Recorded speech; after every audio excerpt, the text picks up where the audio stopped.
Hi, welcome to my home and to our video lecture for today. I really appreciate you letting me teach you remotely today. I am very happy that this has worked out for us. We're going to keep some things exactly the same. I'm going to talk about attendance first, like always. For you to be counted present today, you will have to open the final exam paragraph review. That's what I titled it. Final exam paragraph review. It opened this morning in Canvas and it will close tonight at 11:59. There's 3 simple questions. I'm going to go over them with you. Okay? So nothing to worry about. When you submit that, you will be counted present. If you do not submit that, you will be counted absent. Hope everybody understands. Okay. Let's talk about what's coming up. December the 3rd is the last day for your presentation. Some of you have done a tremendous job on your presentations. I just could not be more proud of you. Such creativity. And then there are some of you who are really procrastinating. And you've got till December the 3rd to get them done because I don't want them to bleed over to December the 5th. Because December the 5th, we are going to discuss and write an outline. And the great thing about this final exam is that this outline you are going to be able to take and work from in your final exam. So what we're going to do is we're going to go through and we're going to let you collect all your information, everything that you want to cite, and you're going to put it in outline form. And you're going to be able to use that. That's awesome. You've got nothing to worry about. Then on December the 7th, I'm going to let you come in and practice. We know from writing these essays that the rough draft is always rough, isn't it? And so I don't want your final to be rough. I want your final to be just right because it's worth 25% of your grade. So I'm going to give you a chance to write that final on the 7th. And you're going to write it out, and then after it's written, you will be able to go back and reorganize and see what worded was right, what wasn't right, where you want to put things, and get it all ready and all set in your head and all done in your outline. So when you go on December the 10th to take this final, you've got it. You've already practiced. It's all in your head. It's all in the outline, and it's going to be easy for you. And you are going to be very, very successful. Okay? So that's what we've got coming up. For that final exam, you are going to need a blue book. The blue books are in the bookstore, lined like this. You will also need number 2 pencils, and an extra in case one breaks, and then you'll be able to take your outline with you. And it should be one of the easiest final exams you'll ever take. I really think you're going to do great. Okay, let's talk about today's assignment. Today's assignment is 3 simple questions, and in a way, I'm telling you exactly what I'm looking for in your final exam. I am going to look for every single element in today's lesson on your final exam. This is how I'm going to grade you. This is your window in, okay? So the first thing I'm going to look for in your final exam is a thesis statement. The thesis statement is the most important sentence in your entire essay, okay? It doesn't need to be too broad. Words like many, everybody, everyone, those things are way too broad. You can't prove that. You can't prove everybody is afraid of monsters. That's a terrible thesis because you can't prove that everybody is afraid of monsters, right? So what you're going to need to do is narrow it down. Be very, very specific. Use very specific and concise language, okay? Your thesis, if it's too broad, is impossible to prove. But if it's too narrow, you also don't have enough to write about. Remember that this final exam is 750 words. So your thesis needs to be broad enough that you have enough to write on, but not so broad you can't prove it.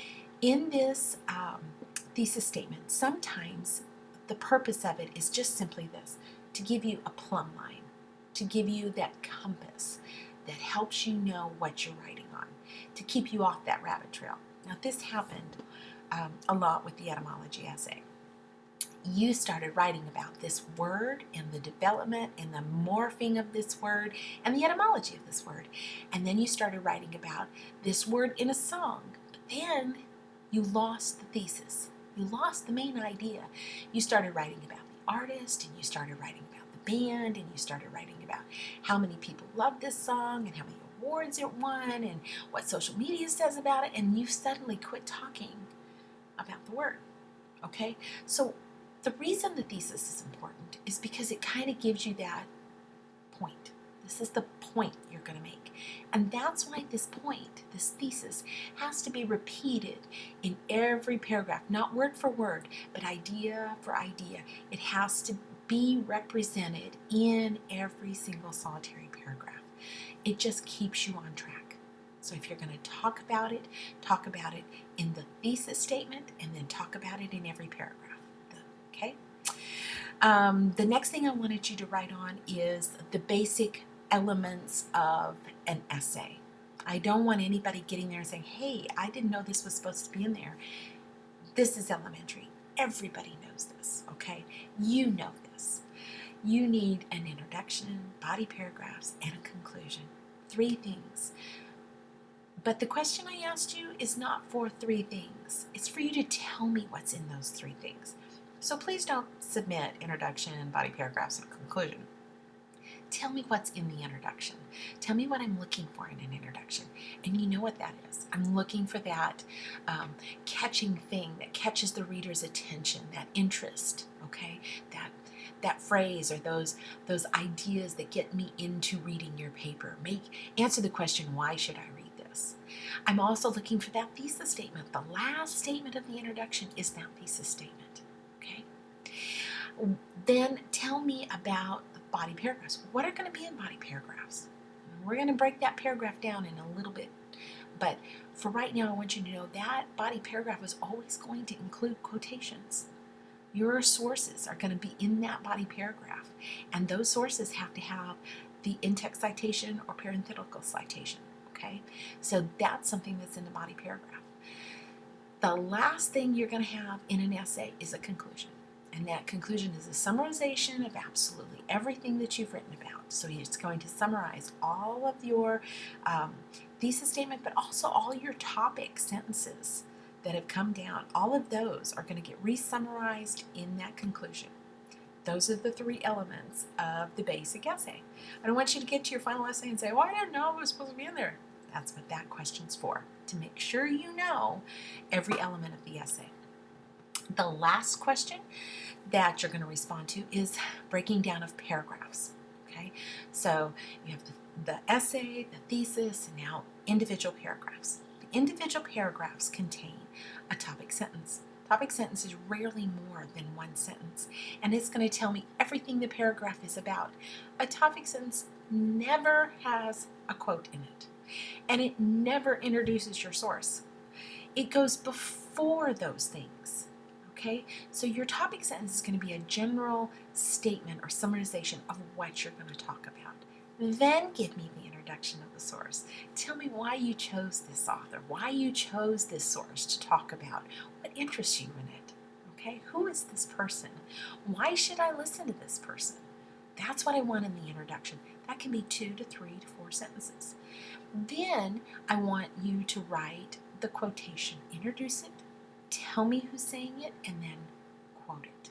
Quote it with an in-text citation afterwards, and the period at the end, not before the parentheses, okay? After the parentheses. Get through that quote. And then this is the part that most of you are just missing. And I hate this because this is the most important part. This is the part where your voice gets to come through, okay? And this is the part I want to hear most from you. And it can be a lot of sentences. It could be 10 sentences. Probably won't be. Probably be closer to 3 to 5 sentences. Don't panic. This part of it, I want you to tell me in your analysis of what you think this source is saying. Why? What do you think about it? Why do you want to listen to them?